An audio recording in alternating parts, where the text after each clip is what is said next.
Ladies and gentlemen, salute to all the veterans around the world to save us and give us our free daily lives. Ladies and gentlemen, I present to you Trey Ferg at the Player Coach. I want to thank everybody for joining me today on this beautiful Sunday. Well, it's actually raining where I'm at, but hopefully your weather is nice. Whatever the country, part of the country that you're in, hope that everybody in your family is safe.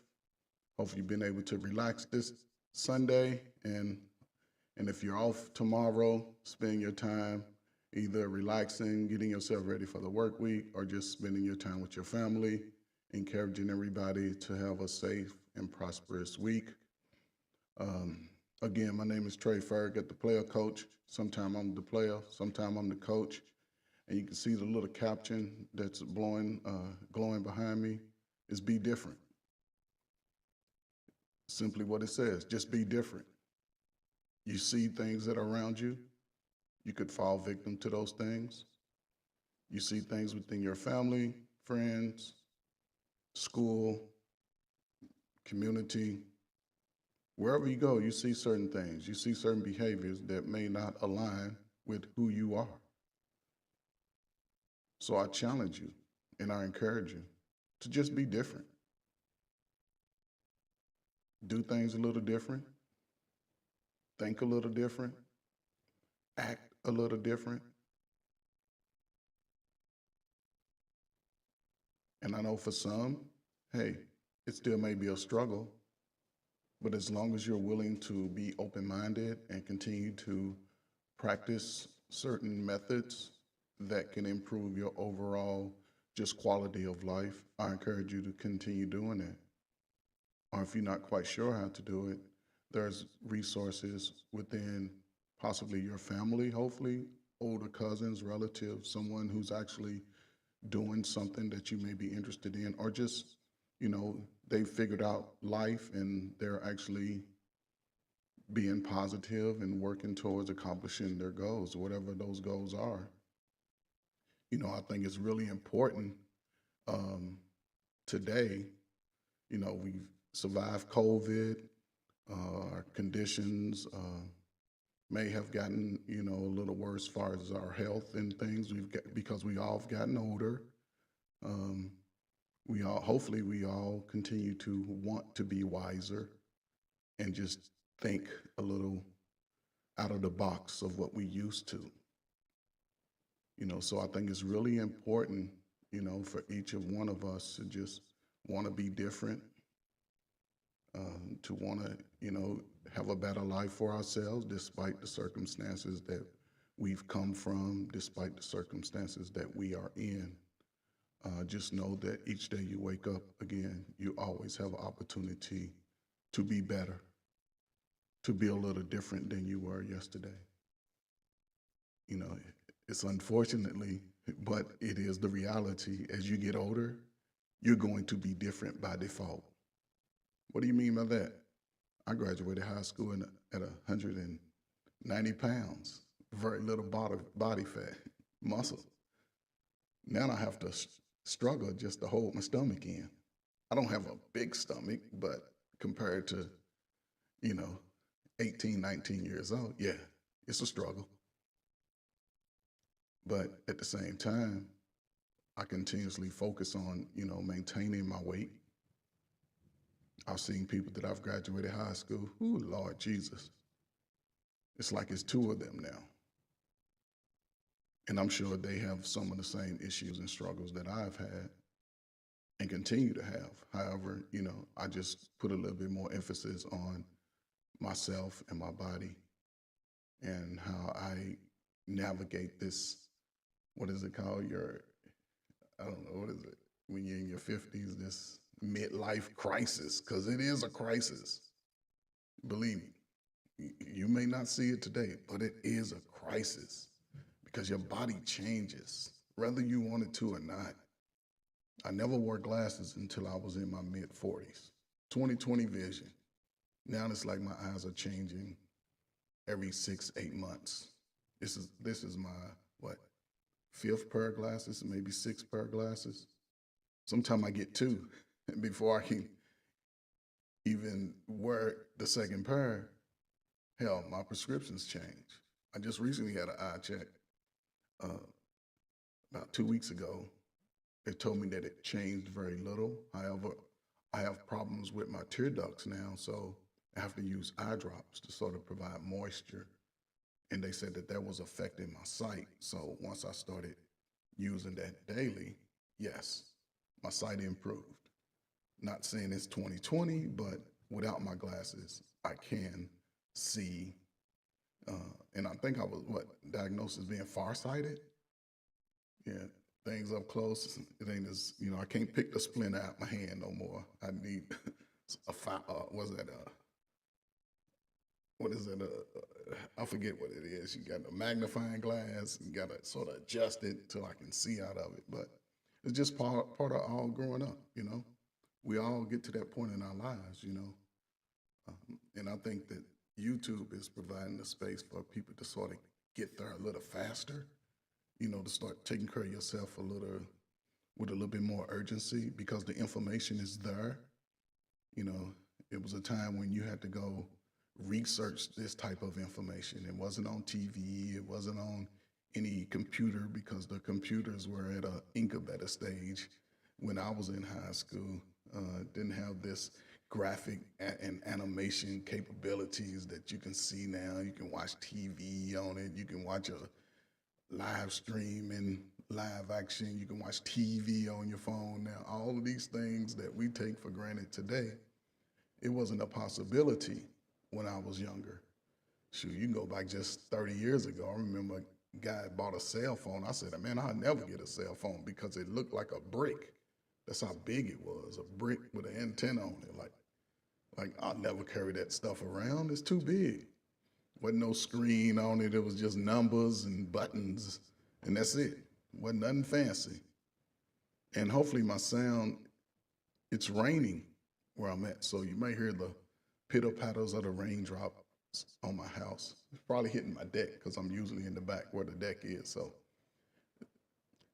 just Mother Nature doing what she do best, being a mother and nature and nature, nature and naturing nature. Simply that. I can't do anything about it, but it's just something that I wanted to do. Um, I can't lie, you know, I am a sports fan, so it's gonna ever. I may not ever do anything while a game is going on. Football, basketball, now baseball, stuff like that. I get into it in October, but when the game is on, it's hard for me to really concentrate and focus on trying to stream or put out anything. It's just that hard. But you know, this is where we are today. What is the date? The 26th of May, already halfway through the year. And we made those, what is it, New Year's resolutions? Probably broke a few of them and reset them once a month. However, we still have tomorrow, well, today, which is current, but once you go to sleep and wake up, it'll be like a new tomorrow. So you always have opportunity to just be a little different. And this is an adjective. This is an evolving word. Be different, think different, act different, move different, speak different, walk different, talk different. This so many variables come along with being different. You know, maybe meet some new, different friends. You know, drink a different brand of drink. I don't know, whatever it could be. It's always an opportunity to just be a little different. You know, and then I've been going on panels lately, and it's like the conversations have really been great conversations just about, you know, just being more responsible, especially as a man, you know, being a little bit more diligent about who you are and where you're trying to go in life. And I think it's really important for all of us, you know, to really just start focusing in on just being better for our futures. Like I say, our futures are relying on where we are today. It seems a little gray sometimes, a little scary to some people because, you know, when you just start getting out here and you're hearing all these bad messages and people giving you bad advice and people trying to scheme and scam, and you see everybody's just being exposed for their negativity and their, I guess their, I guess you would call it just taking advantage of people for years.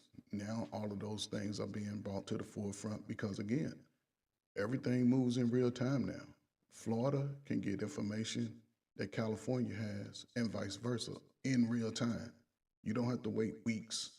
Then by the time it get to your side of the country, the stories completely change. It just may have started with a guy fell out of a tree. By the time it get to Florida, he fell out of a tree, he broke two ribs, he bounced back, he got up, he walked, he rode a bike. It may be 15 things added to one little simple story. And that's the unique space about, you know, YouTube is that it provides this reality in real time.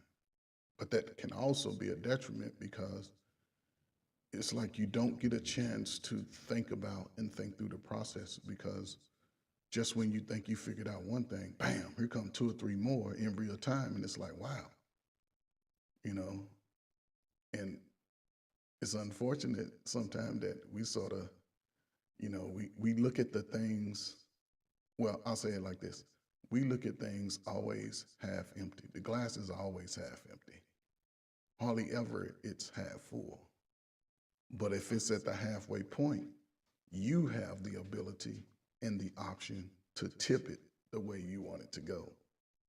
So, it's just part of who we are as humans. I say this all the time, even for myself, I come as no greater man than anyone else. I do not come like that, but I also don't put no other man above me. There's guys that done some things different than me, got into spaces faster, but I always understood the importance of consistency and hard work. So I've been able to get to a space in my life where I've gotten out of the have to go to work stage. That's what throws my days off because I sleep 4 or 5 o'clock every day. Or whatever day it is, I'm probably in bed at 4 o'clock. Most people done probably went to work, got off work, got home, cooked, did a whole lot of stuff. My day don't start till 4 p.m., 5 o'clock, sometimes 6. Just depends on what I have to do. Yesterday I got out a little early, but I went to the military base and just did some shopping. That's about it. Because I still have access to military bases. And I've been out of the military, since 1997. So, but that's a benefit that's afforded to me and not most. So I'm not going to bore you too much with my introduction. I'm just going to get into what today's topic is. And today's topic is think. And it stands for an acronym. Think. You see it here. Are we thinking? Do we go about our day thinking about things that can harm us or benefit us or just put us in a position where we are compromising ourselves and our families and our lives? Are we doing that? Are we thinking about our safety when we go outside? Are we thinking about others' safety when we go outside? It's all a part of who we are. We think even in our sleep. Some would call them dreams, but you're still thinking. Your brain never goes to sleep. My dreams are always sort of weird. It's hardly ever, what I would consider normal. When I was a kid, when I was like 12, I used to have dreams about 7 women. What am I doing dreaming about women at 12 years old? And I can't tell you what was going on in those dreams because there was a whole lot going on. It was too much. But it was just a part of me being a kid. I guess that puberty stage, that 11, 12-year-old, when they say, yeah, you go through puberty, yeah, my body changed physically. Yes, it did. I thank you, Daddy. Thank you, God. Yes, my body changed physically. So it was just part of my nature, part of who I was. At 14, I could palm a basketball with either hand. I grew to 5'9 3/4, and that was it. I stopped. I stopped growing. As far as tall wise, but I don't know. My feet grew, my midsection grew, my shoulders grew, my head grew, my lips grew, my nose grew, everything grew at that age. And there I was. I started high school, 5'9 3/4. And that was me, 5'9 3/4. 175 pounds, very little body fat. I had a 6-pack since I was maybe 9 or 10 because I played football. Yeah, I started out playing football and I played baseball as a kid. I played basketball pretty much every day in the neighborhood. We used to run full court. We used to challenge each other in push-up competitions. I think at the height before I joined the military, I could do maybe 98 to some days 100 on a good day. If me and my friends wasn't doing too much, prior to, I could do maybe 100, 102 push-ups without stopping for rest. And it's just kids doing stuff on the block. You know, that was just what we was doing. And we would challenge each other. You know, if somebody came out there talking about how fast they were, guess what? You was gonna race everybody before that night's open. You was gonna race. And I have no excuse for people who are overweight. I had a good friend. This dude weighed 300 pounds at 12, 13, and it was that hard ass fat. He played football. Running into him, you might as well run into a car wall. The boy would ride a 10-speed bike with the skinny wheels all day, all day. And we would be riding, yeah, we was too far away from home. We'd be 30, 40 miles away from home with a butter knife, maybe some water. Or you have to, if y'all know what I'm talking about, the old school had the little water bottle holder. You can put it on your bike. Shit, you would get water from anywhere, filling station, somebody's water hose. It didn't matter. You would get water, but we were outside. We was always put in positions where we had to think. We had to think certain things out. We just couldn't do things just because we wanted to. Although in our minds, you're like, yeah, it sounds like a good idea, but it was always somebody thinking in the crowd, like, nah, man, let's not do that. Let's go. And they would get on their bike and start riding. And like we do, somebody move, start going and running. Guess what? We all in that same line. We on our bikes and we out of there. We'll deal with it another day. You know, but that was just part of being young, part of growing, part of maturing, part of helping each other just be in a better place. At some point throughout the day, we were required to think. And I think that that's what really saved a lot of people of my generation. You were put in positions to where you had to think. You hear people talking about, I was a latchkey kid. Shit, join the damn boat. Everybody was a latchkey kid. Why? Because mama and daddy had to go to work. And if you were 12 and over, you knew. Get your ass home from school, go in the house, no visitors, take care of your little responsibilities. If you had homework, do your homework.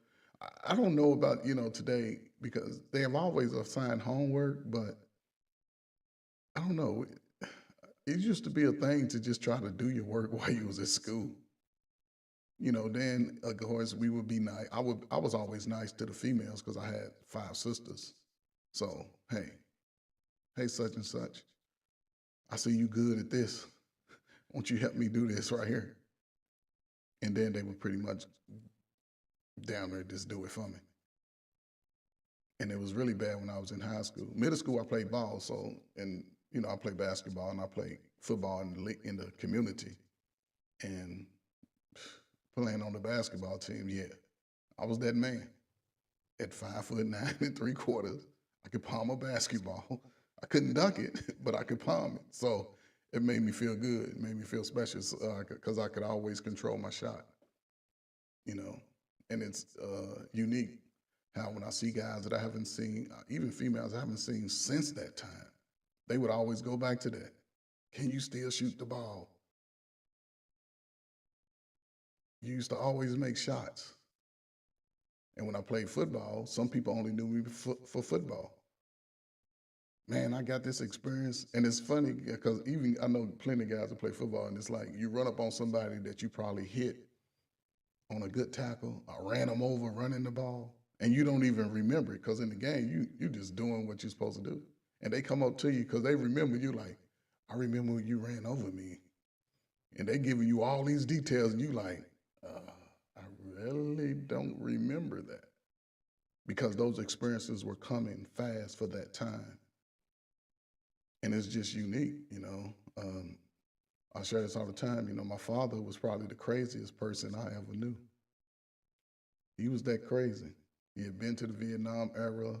He had got blown up. He was cleaning some type of big drum tank, and he got blew up in it. He blew up in it, but he came out scot-free. But he was the wildest dude I knew. He would get drunk and raise hell, but he always talked to me about family. He always told me to think. He called me a knucklehead. I don't think I ever heard my father say, come here, son, I love you. I don't think I ever heard him say that until I was probably maybe 40. Did I question it? Probably did at the time, but hell, I ate good every day. My mother cooked. I didn't go without clothes. We had 10 speeds. I even got me a moped when I was 16. I thought I was the shit. I was the man then on my new moped with all the other guys that were older than me, like 19, 20, getting mopeds. Shoot, I had one. My mother surprised me with that for Christmas. It was a Honda. And what made mine unique and different from the sprees is because the sprees, once it ran out of gas, you couldn't paddle. I could paddle mine if I ran out of gas. But granted, gas, I think at the time gas was like 80 cents, 75 cents a gallon. Give me $5. I'm the man. And by that time, I had learned how to cut hair because I learned how to cut. I got my first pair of clippers at 14. I started cutting my little hair. The biggest thing for me was lining up. That was a big thing. So I had a brother and a father. So guess who was their barber? Me. And then everybody else in the neighborhood caught wind of it because I couldn't get a summer job. That's what made me get some clippers. I tried to get a summer job. They would not let me get a summer job because I was a married child living in a home. That was crazy to me. But all of my siblings could get it, so I didn't understand it. And I was a middle child, so I had to think through a lot of stuff. Just like, okay, if I can't get a job, what the hell am I gonna do when everybody else got some money? I need my money. So I got me some clippers.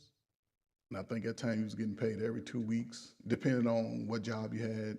So it was like one side of town would get paid one Friday, then the other side would get paid the next Friday. And I had friends all over the city. So again, I'm on my moped. I kept my clippers.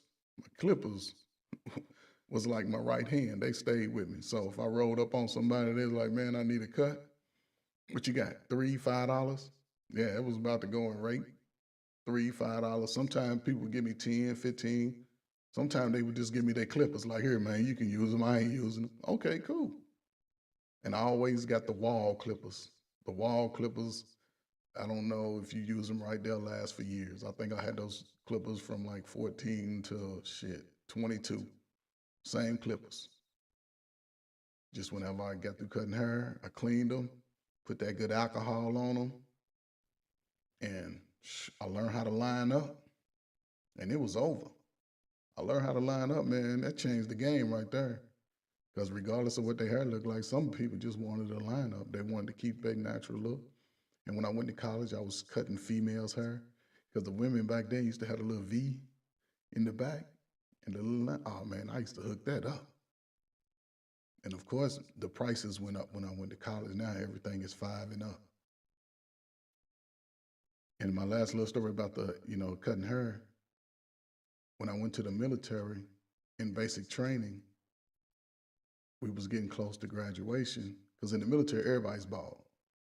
Everybody's bald. You bald face, bald head, everything. And it ain't no fancy bald like you see around my head.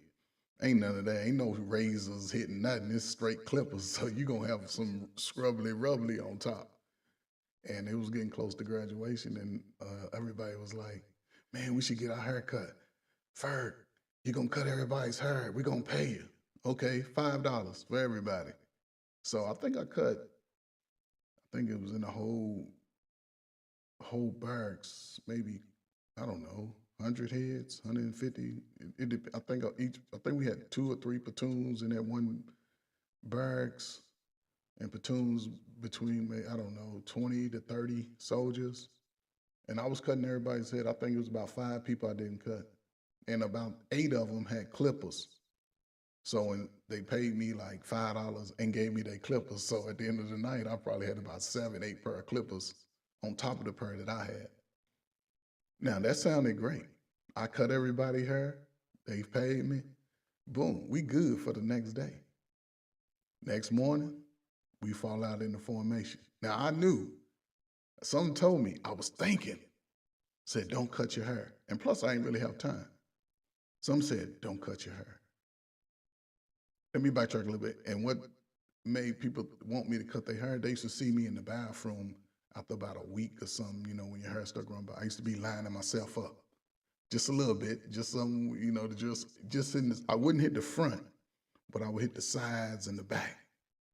So you really couldn't tell. But everybody used to see me. So now they want me to cut their hair. I cut it. Next month we fall out in formation. Boom. We do PT. PT's good because it's dark. You doing PT at 4:30, 5 o'clock. Yeah, your ass ain't nobody seeing nothing. We go in, take a shower, get in formation for breakfast. Drill sergeants are not stupid. They walk down their line, they probably looked at 3 heads and said, oh, chin hood, right face. Guess where we march to? The barber. Straight to the barber shop. Yeah, I got about 40, so, well, I don't know, 30 soldiers need a haircut. Y'all think y'all slick?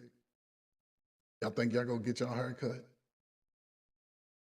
You in basic training. You don't get no style cuts because I was fading them up. I was hooking them up. No. Next thing you know, everybody's back to normal. Everybody's back to looking at me. The unique thing about it is no soldier snitched on. Nobody said that I did it. Nobody even mentioned the fact that I had cut everybody's hair, which was crazy to me because I'm thinking like, man, no one of these guys go snitch on me. But we had spent those 10 weeks together and it just became like a little brotherhood in a sense. Granted, we had some issues. I think I may have spoken about it. Yeah, I even had a fight in basic training. It was a kid. Again, that's why I have my heart for special needs. I think he was special needs because he had had brain surgery. He had a big scar across the side of his head, and he was, had the little, I don't know. You can tell it was something wasn't right, but he was trying to join the service, and he was doing good in PT. And we was running the 1 mile test. He passed that. But I don't know, something kept going on. I think he was getting discouraged. I don't know if it was too much pressure on him or something. When we started getting to the end where we had to take our final PT test, he failed to run. And a kid was a little Mexican, his Indian kid. I think it was a little Indian. I don't think he was a Hispanic or Mexican or something. A little Indian kid was picking on him. And I was like, man, stop picking on the kid. Pick on somebody your own fucking age. I mean, I think your own size, something like that, I said. He was quiet. He didn't say shit. But I think he mumbled something. That's what it was. He mumbled something. Then I was like, man, who the fuck you talking to? Wait till later on tonight. Because, once we get up back into the barracks by 7, 8 o'clock, ain't no drill sergeants around. Ain't no referee. Ain't nobody gonna save you. So I caught him going to the shower. I said, I'm going to go. I seen him. I said, well, now talk that shit now. I walked him all the way to the shower. Talk that shit now. You what? I'll fuck your ass up. So something then told me, said, go get in the shower. So I ran back down to my room, probably, I don't know, 60 feet. Took all my clothes, hurry up, came back, got in the shower. He was gone. Because I was going to be on his ass the whole time. So I'm like, man, where's he gone to? So I stay in there, I take a shower. I'm in there. I used to like take probably 30, 40-minute showers back then, using up all the good hot water and them good hard showers and just being there, man. That's what men did. Wasn't nobody like, oh, this is that. No, we were men. We all hanging. It is what it is. But I took a shower, I got out. So I got my towel on, never forget, I had my little flip-flops on because I never take a shower without flip-flops, ever. I ain't putting my feet on none of that nasty floor. So I go, it was right before my door. My door was to the right as I'm coming down the hall. There's a water fountain right in front of my door. So I got me some water, and all of a sudden I'm bending over, I hear somebody say, Ferg, because everybody call me Ferg. So as I raise up to say, turn around, say, huh? He caught me. He had a battery in his hand. He caught me on my lip. But I was probably in the best shape of my life. When he hit me, the battery flung out his hand because I heard it go, it flew. And I touched my lip because my tooth, it went through the bottom of my lip. So I'm touching it. I'm looking at him. I'm touching it. I'm like, I don't know, just a rage just came over. I'm like, ah. I came at him, I grabbed him, I slung him up against the side because the hallways wasn't too wide. Boom, boom, just threw him and threw him and threw him. And I finally got him pinned down. I hit him one time, bam, I hit him on the side of the head. I'll never forget that because when I fight, something always tell me, keep your fist tight so you won't hurt your hand. It's just, so I had my fist tight and I hit it, boom. And then I had him pinned down. I finally pinned him down where I was going to just wail on him. But again, God must have been looking out for me because when I pinned him down and I drew back, it's like 5 guys grabbed my arm. They was all hanging on my arm. I'm trying to come down. I'm looking at them. I'm looking back at him. I'm looking back at them. I'm like, oh, let me go. They're like, no, Ferguson. And while I was looking back one time, they slid the dude out from up under me and took him on into a room and hid him out. And then I got up, they let me go. They're like, Ferguson, man, you was gonna kill him. We can see it in your eyes. I was like, man, you see my lip. So, cause it was, and I don't bleed a lot, but I had a little blood. My lip was split. And I'm looking at it like, oh, damn, I gotta go to the emergency room. They're like, man, you can't charge this. I said, man, I gotta go to the emergency room. I said, I don't care about that. I tell them I slip in the shower or something, because there was always somebody on overnight duty. So after about 10, 15 minutes, my blood stopped flowing. I done cooled off, ain't sweating. I go down to the drill sergeant. I said, drill sergeant. First thing he said was like, what the fuck y'all been doing up here? I said, nah, drill sergeant. I slipped in the shower. I gotta go to the emergency room, get some stitches. He looked at it, he said, God damn it, drill sergeant, they curse like sailors. I'm like, yes, drill sergeant, I wasn't gonna get all up in arms. I play football, coaches cuss at you all the time. So I was just, letting him know. He kept asking me, I know you was fighting, I know. I said, no, drill sergeant. I kept telling him, no, I slipped in the shower and I tried to catch myself and slipped and busted my lip. He's like, yeah. Tell it to your fucking mama. I'm like, dang. You know what I'm saying? I ain't saying nothing back, but it's how it be funny because drill sergeant be funny as hell too. So I'm like, okay. So I went on.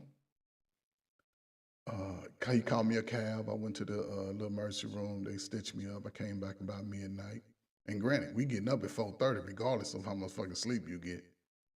Everybody was quiet in my little room because there's like 12 of us. My little ranger buddy, he had did the split option, meaning he was going into his senior year. So if you're ever interested, I don't know if they still do it, but after your junior year, you can go do basic training in your schooling or whatever. No, you can go do basic training during the summer between your junior and senior year, then go back to your senior year in high school, still be getting paid regular Army pay.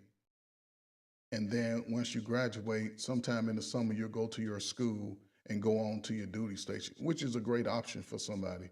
It's going to put some money in your pocket. You'll just do your 1 week. Well, when you're back in school, you'll be like a reservist doing your 1 weekend a month, getting that little $500-$600 a month just for 2 days, just doing nothing.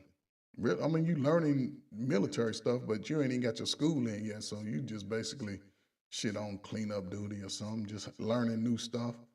And if wherever your hometown is, if they got your MOS, which is your job title, at that location, then you'll just be working with them because they already know, okay, he's gonna be construction, so he'll just be working with the construction crew before he even go to school, getting paid the little 2 weekends a month, whatever, and then that's it. Then at the end of when he graduates his senior year, he'll go on, learn the school, learn construction, and then he'll go on to his duty station. So it's just a really unique opportunity.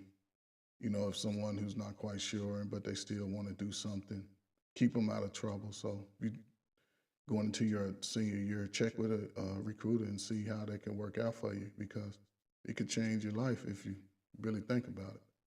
So again, I had to think through that process. I couldn't just went crazy and just been hyped all night. I had to think through it. I know I had to get my lip stitched. I knew that. I ended up getting like 3 stitches or something. But the dude, I didn't see what he looked like till the next day, because that's the only time he really got a shot on me when I was coming up out of the water fountain. And it surprised me that it didn't even hurt. That's what's crazy. I just felt my tooth go through my lip. That's what got me like, oh man, my lip. And when I saw my blood, I just was ready to get him because I don't bleed a lot, but I saw, okay. And I didn't see what he looked like, of course, but then when the next morning, here come formation. Drill sergeant walked down the line. And I think I was in the first squad in the front. I was sort of like, I think I was last or something. I'd have to tell you a story about that. Okay, I used to be the squad leader, but we was doing PT. Here I am, maxing out my push-ups, beating everybody, maxing out sit-ups, and in the 2 mile run, I was average. Now, if we've been doing 40-yard sprints, I'm first. But we doing an 8 mile run. We running 8 miles a day. Then at the last 1,000 feet, drill sergeant was a small guy. He wants to be fucking who was that? Hussein Bolt talking about everybody run. All my squad leaders better beat me. Man, you crazy? I just ran 7 miles and shit. You want me to beat you for this last 1,000 feet? Man, go ahead. I think I came in last out of the squad leaders, but shit, I was like, shit, I'm good. So he got mad, took my little squad leadership badge, because you can wear some shit on you. I'm like, all right. So he took it. All right, now I'm in the back of the line. Cool. Now I ain't got no pressure.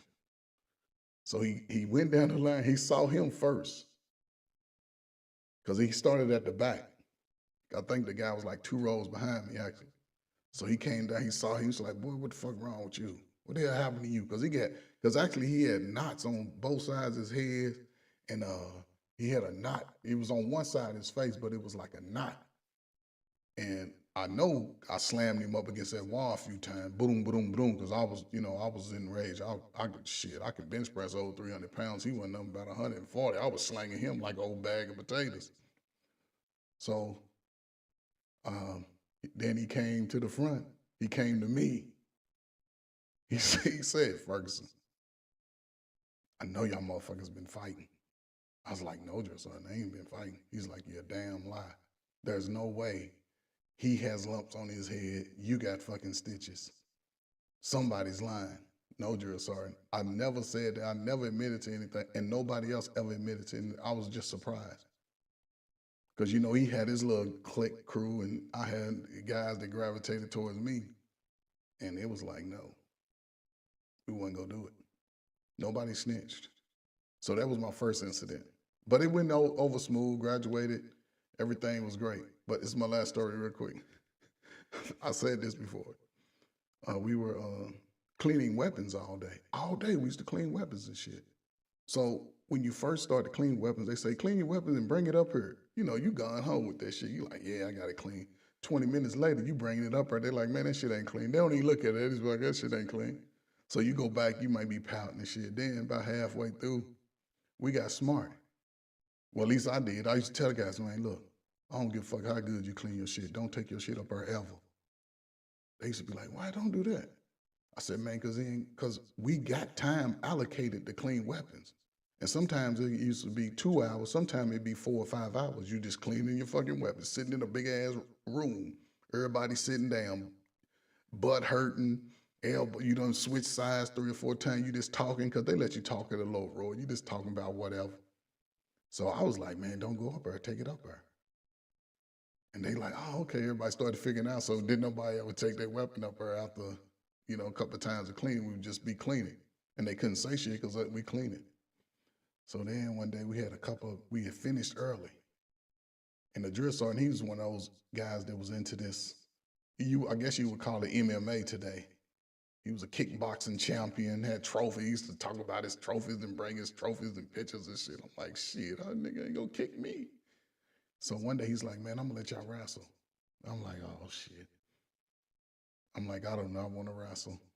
He's like, why you don't want? I said, man, damn, so they can go out here and make us do 500 fucking push-ups right after we get through wrestling. They like, oh yeah, you're right. So it was one guy, he had been working out. He gone home, his father, and he had relatives that was in what's that called? They was in the little military school that they have. Oh man, I forget that. I always forget that name. I don't know what. So he was trying to follow their lead. He was gun ho. He was all army type guy. Man, drill sergeant like, who want to wrestle? He raised his hand. I do, drill sergeant. And I'm like, oh shit. Now I was sitting in my little group up against the wall. I tried to hide. I promise you. I was like, had my head down. I never looked up at the guy. He's like, okay, well, pick out somebody you want to wrestle. Why the hell he picked me? That shit I never understood. Like, why the hell would you pick me? Okay. So again, now I got to wrestle because the drill sergeant is now threatening me. I told the drill sergeant, I said, drill sergeant, I wrestle in the streets. Because the guy here wrestled high school. I guess he said he went to state and all. That's just fine to me. But I told the drills, I said, drill sergeant, I wrestle in the streets. I do not want to wrestle. Get your ass out there and wrestle. I'm gonna smoke everybody. Now he put it on he make you responsible for everybody. So now you ain't got no choice. I said, man, I don't want to do it. The whole time he like, come on. They make a circle, everybody like, yeah. I'm like, man, I don't want to wrestle you. He's like, nah, Ferguson, I'm gonna take you out. I said, man, you don't want to wrestle me. So again, his wrestling technique says, go for my legs. No, that was the strongest part of my body. I play football. You ain't gonna grab my legs by your little 140-pound self and think you just gonna, no. The only thing I did was spread my legs, laid on top of him, got him in the headlock, and was trying to twist his head off his neck. Within 20 seconds, he was tapping out, choking, spitting up all kinds of slob and everything. Drill sergeant, every of them said, no more wrestling. No more wrestling. And I said, see, I street wrestle, man. I don't fucking wrestle for school. I'm not gonna let nobody in no little tight ass short put their meat on my back. That ain't gonna happen. You're not gonna touch me like that. So that was the end of our wrestling experience in the military. Then after that, I went on to my school. School was great. I got the leadership award, which it's totally surprised me. And I was only appointed the leader of the platoon the last 2 weeks of our training. It was a big guy from Florida. I never forget, big buff dude. He was probably 26, 27. He was the platoon leader, but the dude didn't ever put no sheets on his bed, and we had a female drill sergeant at that time. She probably put me in my best shape because she worked the hell out of. And it was unique because if we finished every Friday we would take a PT test. So you had to score 250 or above out of 300 to be able to have a pass for Friday and Saturday and come back Sunday. And there was only about 5 of us that could make that score. And of course, I would do the most push-ups and sit-ups. These guys was good at running, but they would do high number of push-ups and sit-ups. So it was about 5 of us. And I think I was the oldest one because I was like 22 at the time. And on Friday nights, Friday after 6, we would be let go out the chow. And we have our little overnight bags. And we used to go to Cherry Hill, New Jersey, about an hour and a half away from Fort Dix. They would rent a car. They would give me all the money to rent a car, to get a hotel. Only thing I had to do was drive us around, go get our little whatever we was drinking on, sipping on. And that was it. I bought my own food and stuff, but man, you talking about some fun. We used to have a ball. But me, I was always thinking like, we can't get in trouble. We can't do nothing stupid. We got to get back because they could fucking kick us out. Because when you're in the military, you sort of have a target on your back when you got into civilian work, especially when you're in training. People see you because you have to leave base with your uniform on. You can't just put on your civilian clothes and leave base. You have to leave base with your uniform on. But they say bring one outfit. Shout out to my brother JT who bought, I don't know, a whole room full of clothes, which was unique in itself. But you get that one outfit and you put it in your little bag, whatever. Some people, we didn't even have fucking suitcases or nothing. We had like a little wet weather bag, a little bag to go inside your rucksack. It's just a backpack. It's called a rucksack. And we would use that, tie it up on the end, throw it over our shoulder, and we out. Get to our little hotel room, because we would always rent the car first, then go to the hotel. Get our little room.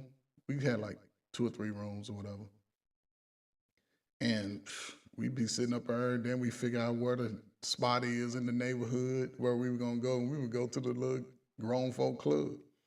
These dudes wasn't even 21. But I used to always school them, like, because when I remember when I was young, I used to go to the club, like, look, man, we all have our money out. We should think through the process. We take our money out already. I already have your little $5, $6 it cost to get in. I already have that already separated. Hold your chest up. Don't even make eye contact with nobody. Be looking in the club and just delay it. Like, okay, we're going to go in one at a time. Every 30 seconds, somebody else coming home. And we always got in every time. And they used to be like, dang, Ferg, man, how you know how to do it? I said, man, I've been doing this shit since I was a teenager. Just how we move. We had to think. We couldn't just be out there just acting like we was 15 and 16. So once they started following that model, man, they started seeing the difference. And I used to look at them like, damn, man, you act like an old man now. He's like, no, man, I'm just always thinking about what I need to do. I said, there you go. And, it's funny because we spent a lot of time together, but I don't think we really kept in contact after we left basic training because everybody goes to their different little duty stations and stuff. When I got to the Gulf War, I saw a couple of guys that I was in basic training with, which was unique within itself. We go across the world and here we are still hanging out, still seeing each other. So, it's just some unique stories, man, and always being a young man, you have to think. You can't just go off on the deep end because I'm caught up in how I feel about certain stuff. It was just crazy. Oh, this is my last story about the military. Okay, again, I wasn't thinking at this point. It was a guy, he was older than me. He was in the reserve, but he wanted to go in the regular army. So when he came to us in our training, he had this, I know what I'm doing, I ain't following nobody's directions. Now, granted, this is the last 2 weeks, I'm the platoon guy. I'm responsible for every room, maybe about 6 or 7 rooms with 8 to 10 guys to clean their shit. You gotta sweep, mop, buff, whatever it takes in 20, 30 minutes. And his duty at that time was take a damn push broom and just push it through the room real quick. Get up all the loose dust. He talking about he ain't gonna do it. Man, what are you talking about? We got 5 minutes to get ready, and you talking about you ain't gonna fucking sweep this floor with the dust mop? Again, I don't know. I may have been thinking, but y'all can make that determination. I'm like, man, look, you gotta fucking skip this room. Man, we ain't got too much time. So I'm still trying to run around. He's still over. I ain't gonna do it. So now we in this room. Everybody in the little squad, they in the room. First thing I said was, look, y'all get out. Everybody leave. Everybody leave. They leave out. Ferg, yeah, I'm good. I shut that door. And he's standing sort of, I don't know how far he was standing away, but I got up in his face. I'm probably arm length. I know I was arm length away. I said, man, let me tell you something. I said, man, you done wasted all our fucking time today. So I'm gonna need you to dust this room. Again, I wasn't thinking. I was thinking, but I wasn't. Before he can say, I ain't or I'm not, whatever he was getting ready to say, my whole left hand caught the whole side of his face. I slapped that boy so hard, I know his eardrums was ringing because my hand was stinging for 30 minutes after I slapped him. I'm telling you, that boy said, I ain't whack. That's how hard I slapped that boy. He ran up out of there, I ain't telling that drill sergeant, holding his face. I'm like, again, I started thinking again, like, what the fuck I'm gonna say? I'm gonna get fucked and kicked out of the service and shit. Got down there, he's ranting and raving, everybody looking like, shit, nigga, I ain't seen nothing. Drill sergeant called me over, Ferguson, did you hit it? No, drill sergeant. Did anybody see him hit it? No, drill sergeant, we ain't seen nothing. Man, that's all I saw was my hand. If she would say, let me put your hand up against his face, she'd have known, like, yeah, it was you. I had all 5 fingerprints. I had the 4 fingers in the thumb print with the palm print on his face. That's how hard I hit that boy. Now, was I thinking? No, I wasn't thinking.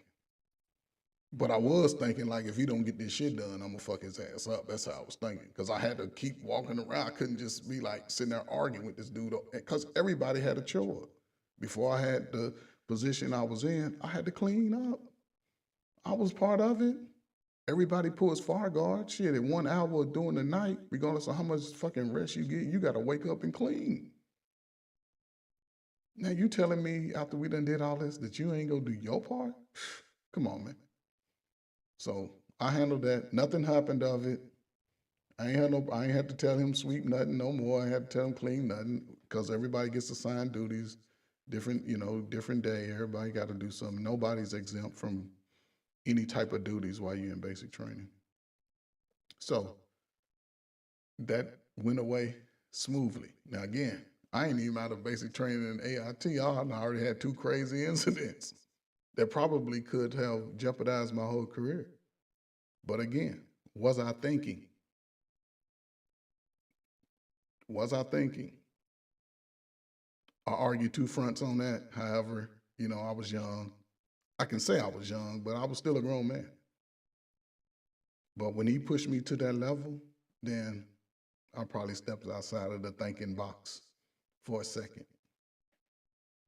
So I'm just going to just top on this word think here. Here we are in our spaces today. It's very unique for us. So while you all mulling over the word think, please hit the like, share, subscribe button. Again, hit the like button, ladies and gentlemen.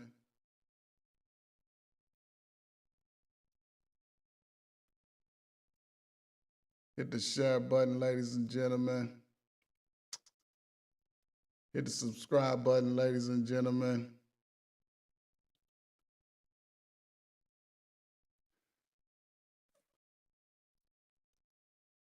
I appreciate everybody hanging out with me today. So we're going to get into it. So think. Just think about that for a second. While I just scroll this word across the screen for us a little bit.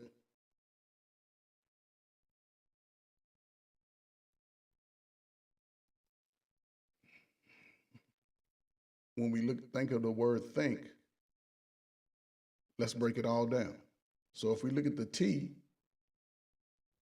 what does the T stand for? Is it true? Do people tell you information just to get a response out of you? Do people just throw stuff out there hoping that you believe it? You got those fast talkers. Hey man, I got something to say to you. Hey man, how about this? We can do this and do all of this, and they talking real fast and so fast you can't even understand what they're saying, but the only thing you hear is money. And you find out after doing some research or after you've given them your money that you should have thought about it a little bit more. And what they told you was not true. But in that moment, you didn't think it clearly. You didn't think it straight through. We've all been there. And these words, this particular word, has nothing to do with age. Nothing to do with age. So we just have to be careful when we get information, certain things we read. It's always good to just do a backup. And some things are just what they are, especially when you talk about life. When you talk about real life, some things are just what they are. So you just have to approach things a little bit realistic today. In these times where we're in, you have to look at things for what they are.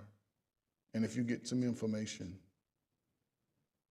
just ask yourself, is this information true?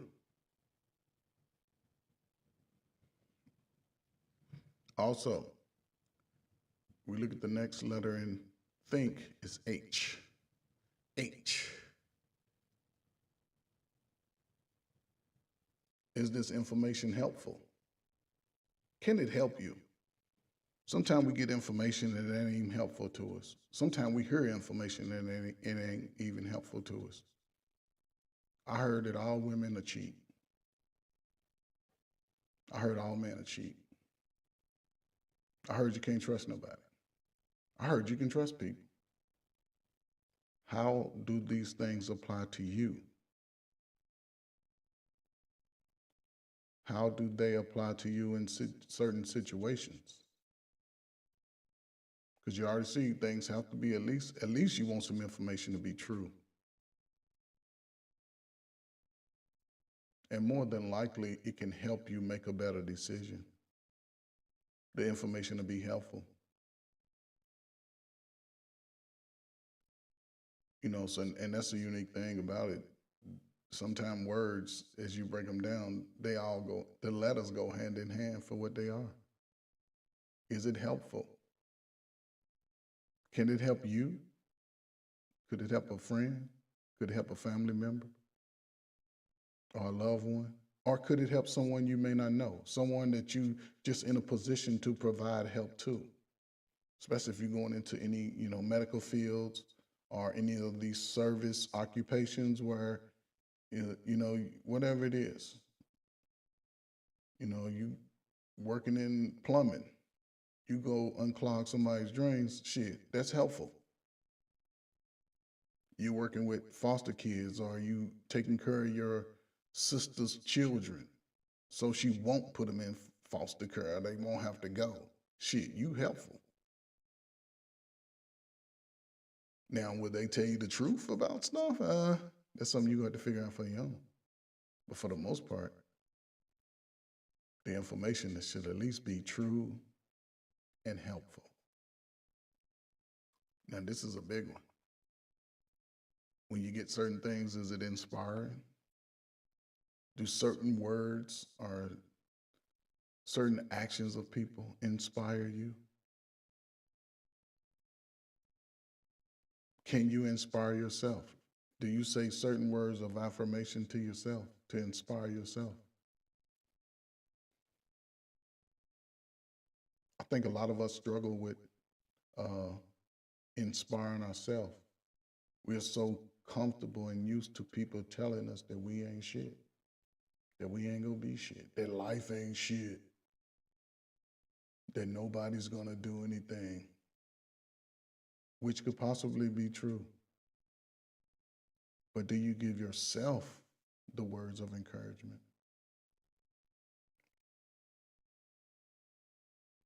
Everybody got a story to tell about being in the mud, starting from nothing, especially if you someone of color. Yeah, more than likely, we started at the bottom of the social ladder.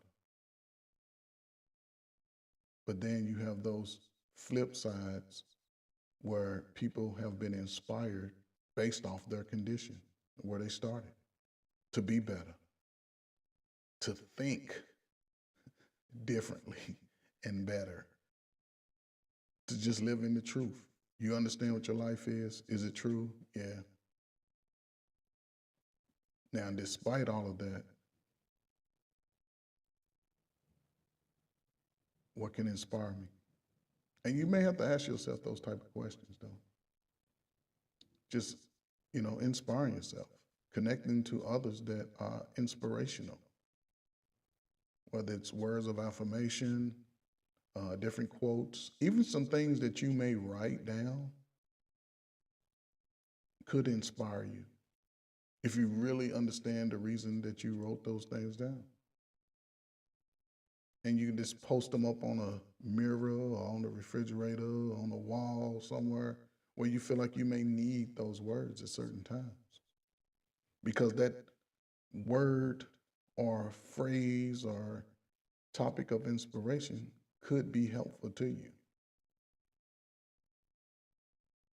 It could be helpful just hearing certain words at certain times of your day or your life could be helpful to you.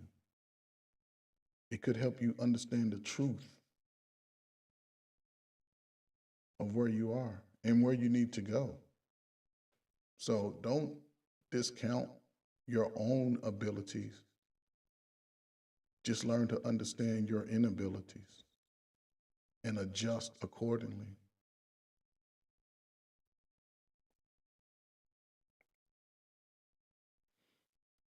In the meantime, ladies and gentlemen, hit the like, share, subscribe to Trey Ferguson, the player coach. Hit the like, share, subscribe to Trey Ferguson, the player coach, ladies and gentlemen.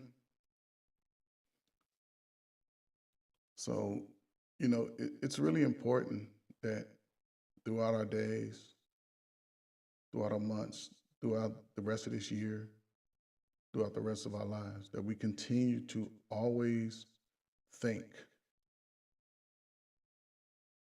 And again, the word think is an acronym. Is it true? Is it helpful? Is it inspiring? And again, sometimes we get so much information that it may or may not be necessary. Is it necessary? The information that you get, is it always necessary? Because if it's not necessary, will it help you? Will it inspire you? A lot of what goes on in these YouTube streets sometimes isn't necessary.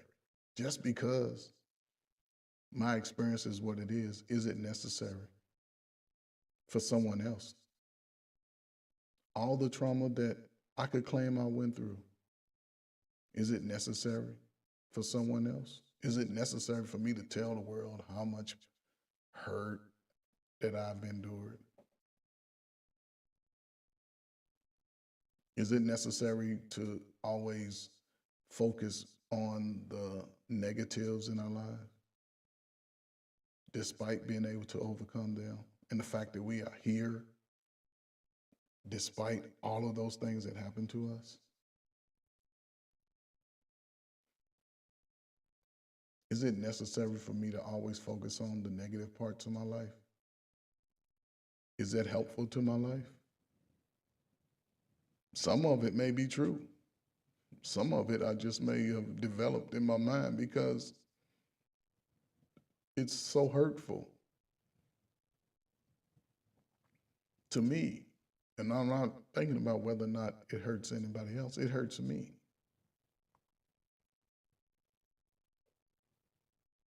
So we also have to, again, the inspiration. Life is about being able to inspire yourself sometimes, despite. That's the crazy part. Despite of, you still have, again, going back to the opening, it's about being able to be different. Because to be different, you have to think. There's no way around it. You have to think to be different. And it's just unique. It's is it difficult? Yes. Is it easy? Yes. Depending on how determined you are to be in a better space. That's all. Some people say that you're a man when you reach puberty. I would argue against that. You're still walking around in your fucking tighty whities. You're still waiting on mama to cook. You're still waiting on mama to wash your clothes. You don't have no calf muscles. You don't have no shoulder muscles. No, you know what I'm saying? It's a whole lot of variables that would count against that. If you ask me. Now, some people think different. When you reach puberty, then you're a man. To me, I would argue different. You can't work. If something was to happen to mom, guess what? You're going to relatives' house. You're going somewhere to where they can take care of you outside of yourself. So it's just so unique that we put ourselves through a lot of this unnecessary struggle and strife a lot of times because we're overthinking things sometimes. We don't have to always overthink things. Some things are just what they are because that's where we are in our life. So the information that we've gotten so far, think about it. It's all thin. It's like skating on thin ice. You've gotten some information, may not necessarily been true, but you worked through it. You gotten some information or some advice from someone, may not have always been helpful, but you got through it.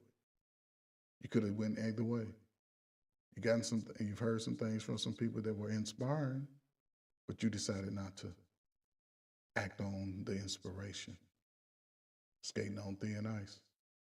You got some things that were necessary at the time, but is it something that you can use long term? That's totally up to the individual. Totally up to the individual. So I think it's important to just really, just think about where you are in your own life and where you want to go. And throughout that entire process, you must think. You must think. You must go beyond what you've heard. Maybe go to a space where you can meditate on it, do some more research on it. It may be something that could really benefit you or not. It could be something that benefits someone else that you know that may be in that position or situation at that time when you get the information. You may have already grown past it, but you know somebody who's in that space. And if they trust you enough, I don't think it would be too difficult to go to them and just give them that new information, give them those words of inspiration, be of help to them, always speaking truth to them.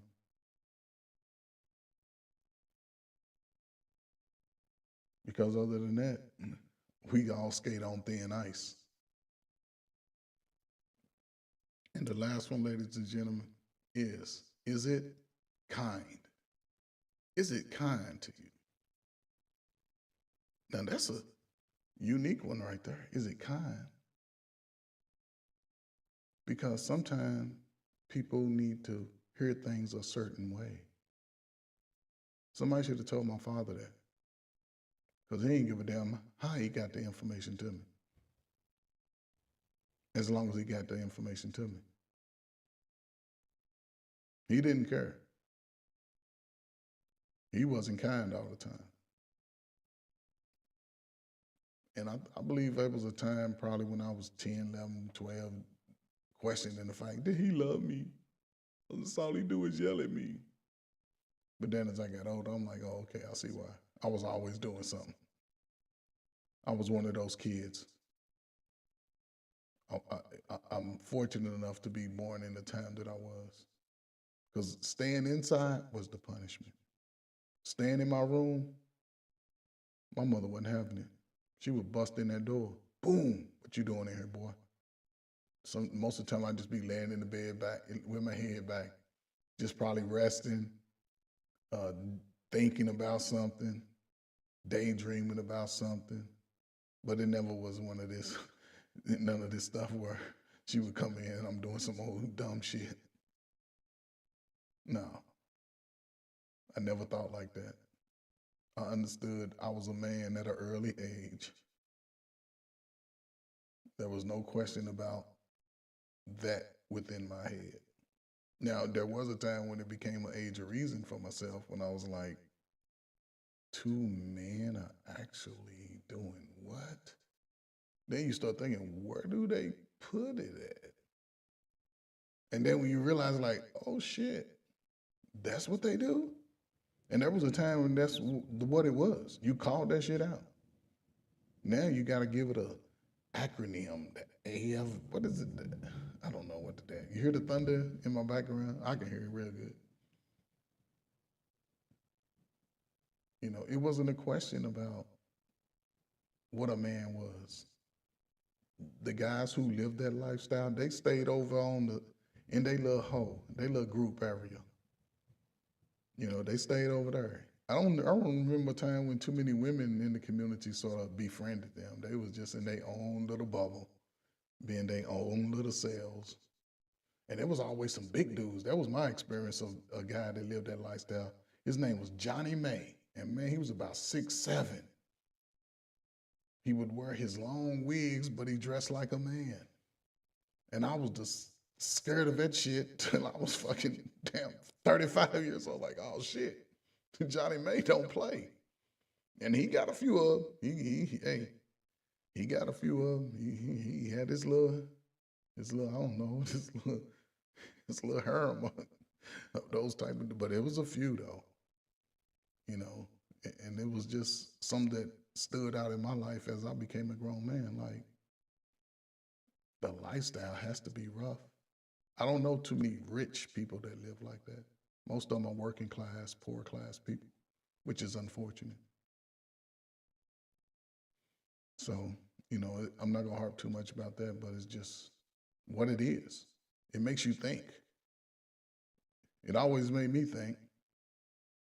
So, and it made me think to a point where I knew that could no man be breathing his hot breath down my neck, touching all on me like a woman could. No, that was no, just wasn't part of my makeup, part of my thought process. As I matured, came into my puberty, yeah, it was like that. When I came into my puberty, it was crazy. Because the first time that I really got into a relationship, the girl came to me. She asked me to stay home from school. And she came over my house and we was in my bed. And the rest was history. So and I thought about it too. That's the crazy part. I thought about it like, man, do I need to go to school or do I stay home? And I stayed home. Next thing you know, I heard a knock on the door. I still remember that day. I came to the door with my shirt off because you could see who's outside my door when I was a kid. I came to the door with my shirt off, like, what's up?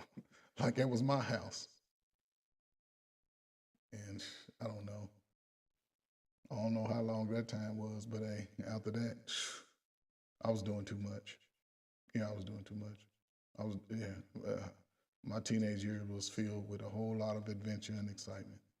I was doing way, way too much, way too much. And it's funny because we remain good friends. I would think that we're still friends. We went on, both had our own lives, but I think I've always been able to maintain a friendship and be cordial with each other. I was really good friends with her cousin. Uh, Shout out to my brother Reedus, who passed away in '07. He went through some stuff in his own life. He struggled with some stuff, but yeah, I was always close with the family. They would invite me to picnics and do all kinds of stuff. And as I got older, I went to college. She graduated a year or two later. I don't think she went to college, but by that time, it's like whenever I went to a new location, I transitioned out of something. I just thought about that particular situation and focused on that. It's like a whole lot of things I sort of just let go. I just took it for what it was at that time. I didn't go back to my high school until maybe about 15 years later. I ended up being an assistant football coach there when I got out of when I graduated college. I came back, and no, it was when I first got out of the military. I came back and was an assistant coach there. When I graduated college, I came back and I was coaching at another high school. Yeah, that's how it was. So I was always thinking about, what can I do to be better? Am I always going to be the best? No, but I just wanted to be a part of it. I didn't want nobody to leave me behind. I didn't want to get left behind. So I always felt like I wanted to be in the game as it related to my peers. Because the word peer, once you learn that word, it was big to me. That means people who I'm in high school with. I always looked at, then when I dug a little deeper, it was like 4 years. It was like my age to, I'm a freshman, they seniors. Then me being a senior on down to the freshmen. So that peer group right there, 4 years older, 4 years younger, I always considered that my peer group. Everything else, I couldn't touch, I couldn't relate to. I think my sisters graduated high school in '89. It's like after that, I couldn't relate to high school without seeing a female that was in high school that was like a little kid to me. So I never even looked at that age group is like, oh, they adults. No, you're still in high school. You're a kid to me. Especially when I started getting out and being across the country and, and going to Saudi Arabia, seeing different parts of the world. It changed my life. When I saw Saudi Arabia, I knew America was on some BS, folks. I said, nah, let me get out, go back to school, start this process earlier. And I used to tell my friends that we would be in a state, I didn't know it would be this bad. I used to just talk about how America ain't the dominant like we think. They put on a good show, yeah. They put on a good show. But it's, yeah, you have to get out and come back to see. Just like when you leave your community and your neighborhood and you come back, you see it look with that third eye sitting right there. You're like, this ain't real. I'm glad I left. There's thousands of stories like that. Like, man, I had to get away. Not everybody's built for it because it's a thinking process. You have to think about that shit every day. Am I making the right move? What are people gonna say? Am I abandoning my family? Because that's what family do. They'll guilt trip the shit out of you. Don't leave us. Don't leave us here. You have to be poor just like us. You have to be destitute just like us. What are you going to do somewhere else? You can't trust nobody. It's dangerous over there. Don't go over there. Same thing America does. Oh, it's so dangerous over there. And then, if it's so dangerous, how in the hell they all over there with cameras? Because a lot of these countries, you ain't really supposed to be taking pictures and cameras, but they got cameras telling you it's dangerous. And then next thing you know, they sitting out on the beach. Like, what the hell? It ain't that dangerous. Because most of those people over there, they just as dark as you with the good hair. Some of them. But then, are you thinking about it? How are you looking at things for yourself? Because life is a growing process. It's not just okay, I reached a certain age and now I'm here. No. You have to continue to think for yourself, continue to grow, not be afraid, take chances on yourself, stop putting yourself down. Stop looking at things as the glass is always half empty. It ain't gonna never get better. Life don't work like that, especially if you want to be in a certain place in your life. If you want to be in a better opportunity for yourself, you have to continue to think, learn new things about life and yourself. And you see it in a lot of us, when we get to mid-30s, sometimes we say, it's time to grow up. Or if we had that child, it's time to grow up. I got to start thinking a little different. And the only unfortunate thing about that, a lot of us see it too late. Because you got to look at things basically also on a social level too. Because if you and a 21, 22-year-old is applying for a job, who do you think they're going to choose? You or the 22-year-old who took advantage of the opportunities, who said, I'm going to go to school, who said, I'm going to get the certification. You just gotten older and understand life is more important now. They're going to take that 22-year-old because they're not coming in with all of these demands, talking about I got to make all of this money. A 22-year-old like, okay, I'll take it. Even, let's say if you want to be an entrepreneur, the hardest people to sell to are African Americans. If you're African American, it's hard as hell to sell to us. We're going to question that shit 10 times over. Because again, a lot of us move without trust. Oh man, what if? What if? What if you take my money? What if? What if? And when the opportunity leaves us, we still in that same space. But if you're young, the world is your oyster right now. You got an opportunity to change your whole life. Just by one, thinking it through. Is the information true? Is it helpful? Does it inspire you to be better? Is it necessary? Is it kind? They say love is kind. Be kind to yourself. Love yourself. All of these things can apply to yourself. Just love yourself. I learned the word, what it means, altruism. I learned that last week. It means that regardless of, and I'm just paraphrasing, regardless of how detrimental it could be for yourself, it benefits others. That says a lot. Regardless of how detrimental it is to you, it'll benefit others. Now that's thinking outside of self right there. That's selfless as hell. That's selfless right there. And really, we can control those things as it pertains to our loved ones, people that we know love us. You know, even if sometimes we want to save them for themselves, they can be mad in the moment, cry, pout, but in the long run, they'll be thankful that you were able to step in and think through the situation. You saw the bigger picture. And it's just where we are a lot of times today. We focus on what is now, the immediate. And that's good in some cases. That's good in some cases.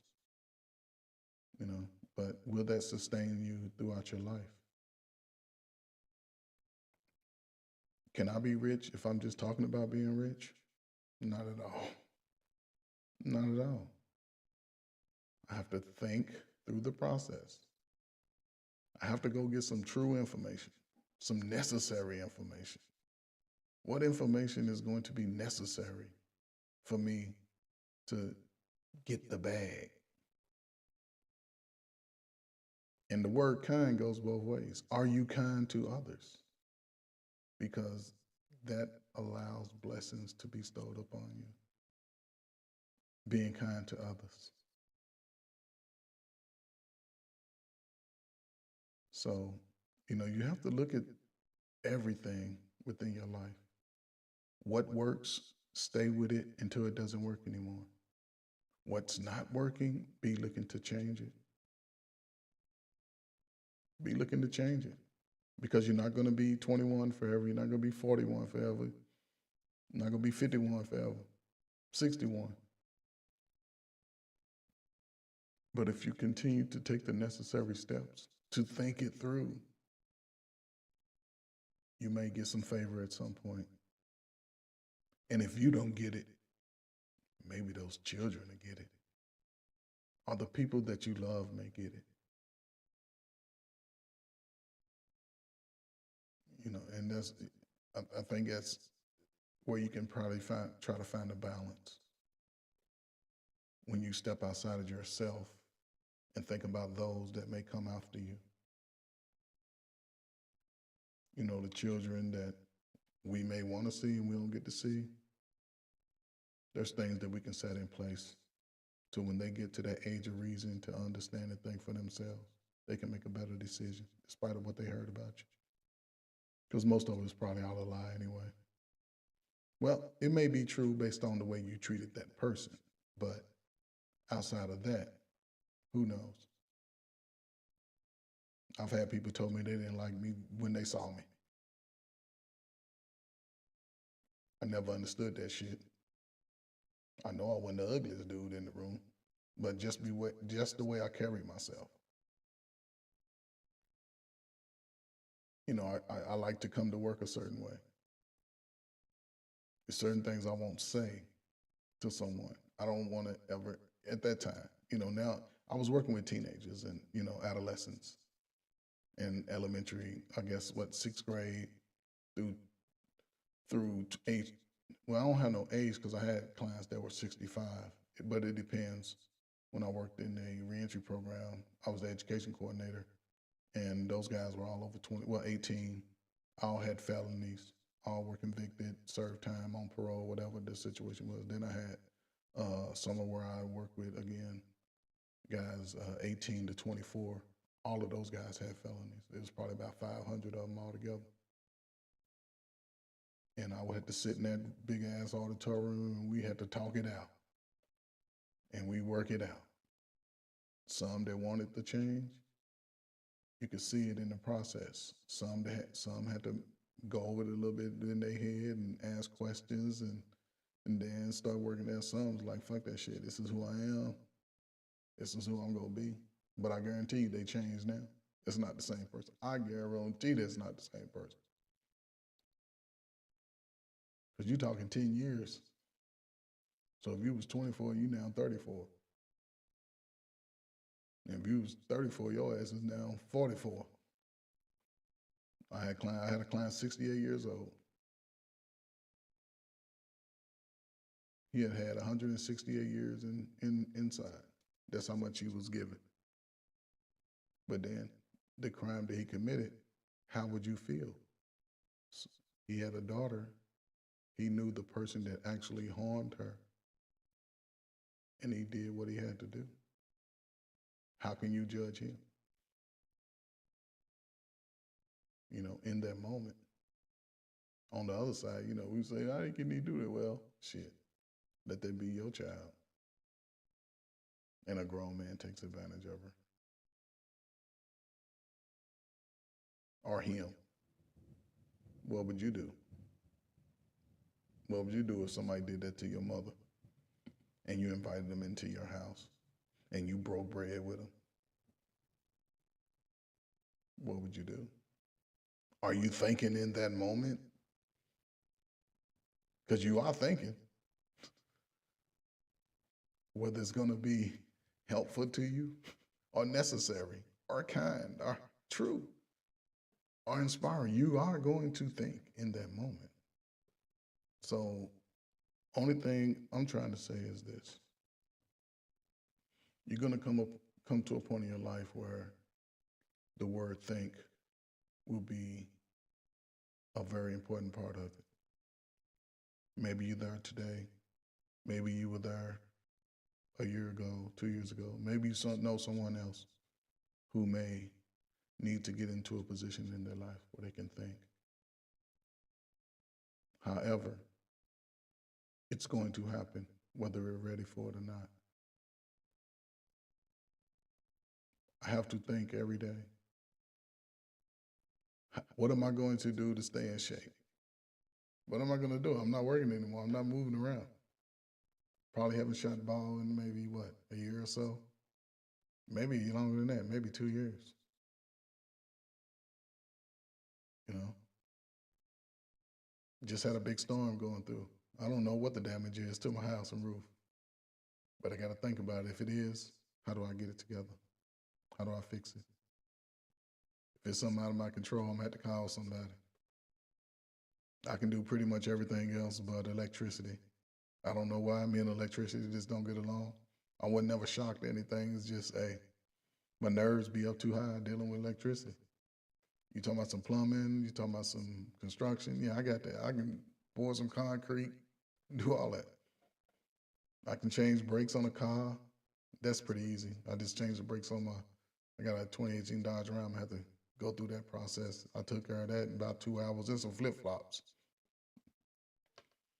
You know, so, you know, I'm always in a position where I have to think. You know, I got a German Shepherd, a puppy. She don't take no shorts. Every time somebody knock on the door, I got to put her in the cage. She ain't back down from nobody yet. The veterinarian told me that she wouldn't even make a good mother. I was thinking about at least getting one litter out of her before I tighten up. She just looked at the puppy and said, do not let her have puppies. She would not be a good mother. I looked at my wife, I just dropped my head. My wife's like, you just dropped yes. I'm thinking I got a nice puppy, you know, make a good mother. The puppies will be nice and strong. That lady told me that. I'm like, man, she don't know what she's talking about. And now that I think about it, well, maybe, It could be true. I don't know, but I'm gonna see though. I'm gonna see. Give me, she's what? She'll be 2 years old in October, so maybe when she turned 3 years old, because I want to make sure she's fully grown and strong in her youth years, and then we can think about mating her.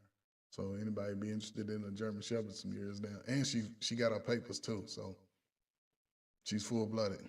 She got her papers.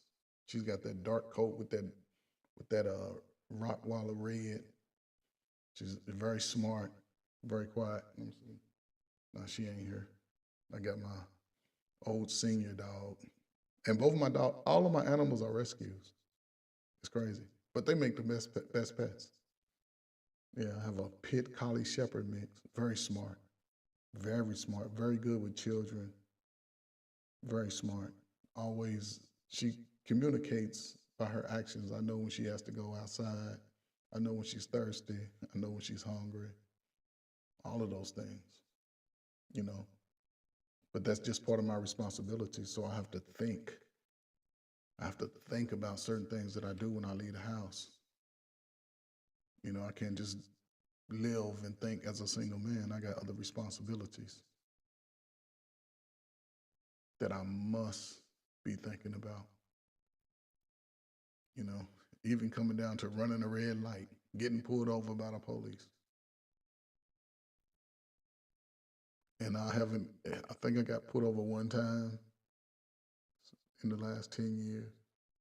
I don't know what was happening. I don't know. I didn't get a ticket, you know, but I'm always thinking about that. Even running red lights. My option and my goal every day I leave the house is to get back home. Because if I'm not thinking, then I could put myself and my family in jeopardy. So I have to focus on those things every day. Every day I get outside. I wear glasses now, so I ain't gonna move as fast. I'm gonna think about it first. Then I'm gonna act on it. Ladies and gentlemen, please hit the like, share, subscribe to Trey Ferker, the player coach. Again, hit the like, share, subscribe to Trey Ferker, the player coach. And, I've done a lot of talking today. I just wanted to get up here and give a little bit of inspiration to those who may be looking for something to carry them into the next phase of this year or the next phase of their life. You have to believe in yourself. You have to learn how to not self-doubt who you are and who you're going to be. Are things going to be perfect every day? No. Life is not that way. It's never going to be all perfect. It's never going to be just so good that you're just in what is it? You're in a la la land. It's never going to be that way. That's the beauty of our lives. It's always about getting better, the process of change, the process of self improvement, and you act accordingly. Is it right or wrong? Who's to say? Who's to say if something is wrong just because it's different? That's going to be determined by yourself and the grace of God. So you can't get caught up in semantics sometimes. Sometimes you just have to be willing to move in that capacity. Sometimes things are just what they are. You just have to move in that capacity. You can't be afraid. You're here for a reason. You have to believe that you're here for a reason. And move accordingly. You may not know what your purpose is today, but as long as you keep giving yourself a chance, it'll come to you. It'll come to you. Just like what I believe in reference to what I'm doing. I know it ain't for everybody. I know it ain't. But I know somebody is looking for a better way. I know somebody's looking for a better opportunity, and it all begins with self. Self-preservation, self-preparation, self-motivation.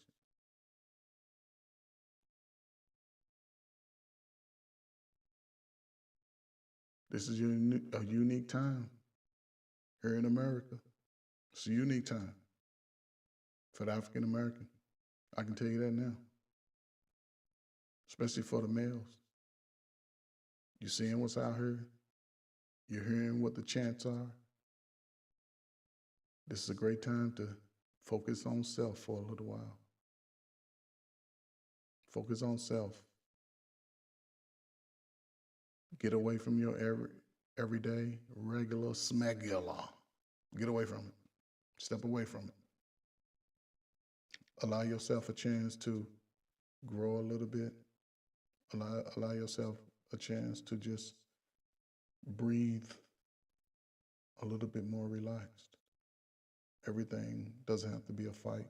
And everything you don't even want to fight. Don't even let it touch you. Don't do it.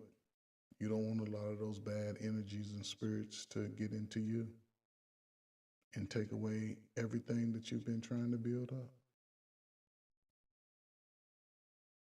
So, listen, like I say, what I have to say ain't the best for everybody.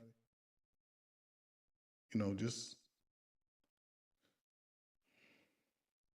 don't give up on yourself. Don't feel like the world is coming to an end just because you make a few mistakes. Don't do it.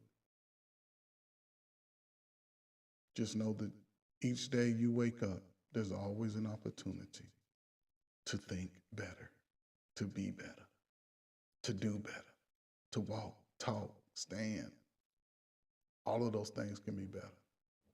And I'm not saying that you're doing things wrong, but they can always be better. Because one day you're going to get your breakthrough, and then you'll get all the riches, all the things that you desire and dream of could come true as long as you're thinking through the process. Believe me. Or not. Again, everything I say is not for everybody. I don't come up here just to be and make people think that I'm above anyone else, because I'm not. I have my flaws. But that's not going to stop me from just being better. We all have our experiences, good or bad.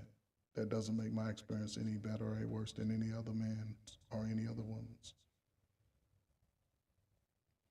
What are you going to do to put yourself in a better position for your own life is the big question. And it's crazy because I can hear the thunder. I don't know if you can hear it, but I can hear it. And it's shaking my house almost. So before I get out of here, I just want to acknowledge some people in the chat. A shout out to Brina. I appreciate you, young lady. Wife School Podcast. There you go. Salute to y'all. It is what it is, TV. Thanks, man. I appreciate everybody. Randy. Who else is up here? Man, I appreciate all that. Everybody that show up. Just 907 Goodies. Salute, love. Who else is that? Man, y'all make me feel good every time I go through these chats. You know, everybody that's allowed me to come up on their panel, 907, It Is What It Is TV, a great conversation today. You know what I'm saying? Black Man Unfiltered. Single by Choices. Who else? Izzy Vance. Who else is panel I've been up on? Drip. Freezy. Shit, Miss Dee Dee. And who else? Marriage, Politics, and Sports. I know I'm forgetting somebody. But hey, y'all all a part of this. Oh, Dr. Frizzle Frost. Yes, sir.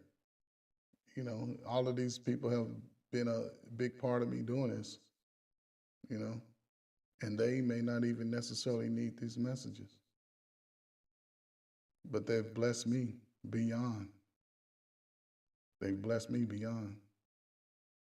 I'm just, sometimes, I think about it like, shit, I ain't got nothing to do, but I'm going to do something. I'm going to do something. I appreciate everybody for coming out. I appreciate the support. I really do. I'm going to just continue to try to come up with topics. I do have some interviews I got coming up.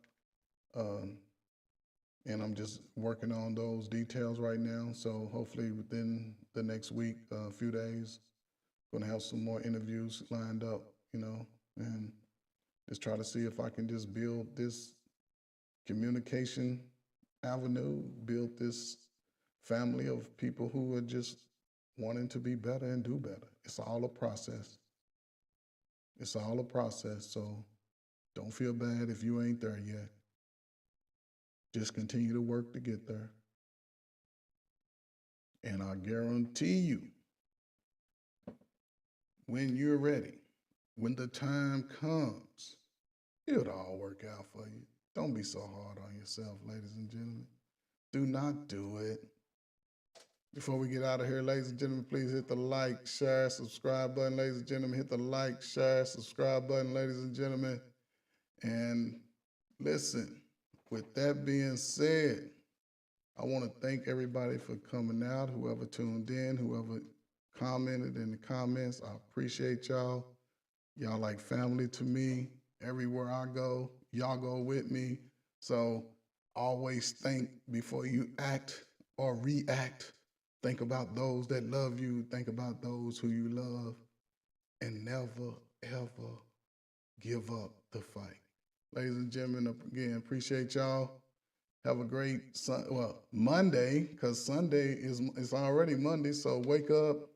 If it's a nice day, get your butts outside. Get some sun on your skin. I'm going to give me some more sun because I'm tired of being light-skinned.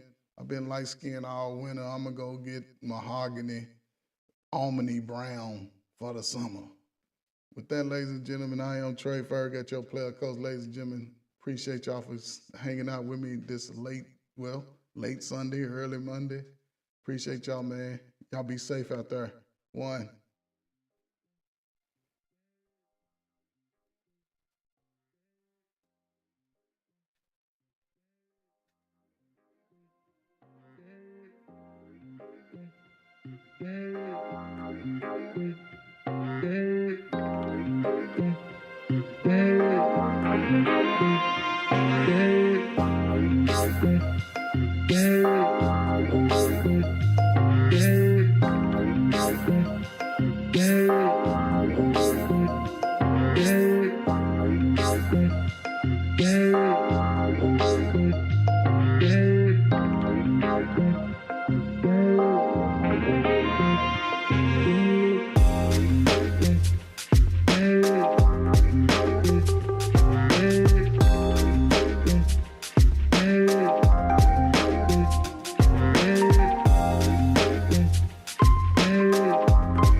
It's 1 hour.